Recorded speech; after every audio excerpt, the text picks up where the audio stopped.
গৃহপ্রবেশ ধারাবাহিকের আগামী পর্বে আমরা দেখতে পাবো যে আরিয়ার ড্যাড তার কলেজে এসেছে। আরিয়া ওই দেখে খুব খুশি। ওইদিকে শুভলক্ষ্মীও এসেছে কলেজে সাজ ও ঋষির জন্য খাবার নিয়ে। আরিয়ার সৌম্যর বন্ধুকে আটকিয়ে বলল সৌম্যর ব্যাপারে সব কথা তার বন্ধুর থেকে শুনল। ওইদিকে সৌম্য তার বন্ধুকে বলল নতুন তোর ফ্রেন্ড হয়েছে। তারপর তার বন্ধু বলল না, আমাকে আরিয়া আটকিয়েছিল। সৌম্য বলল কেন, কি জন্য? বন্ধু বলল তোর বিষয়ে কথা শুনছিল।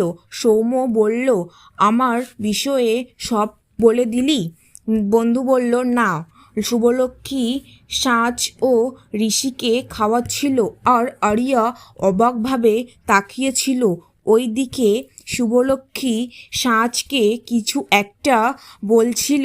সাজ তারপর বলল মামুনি, তোমার কথা আমি অমান্য করতে পারবো না, তাই বলল আমি কাজটা করে দেব। তারপর আরিয়া কলেজের ভেতরে চলে গেল। সাজ আরিয়ার ব্যাগে হাত দিল।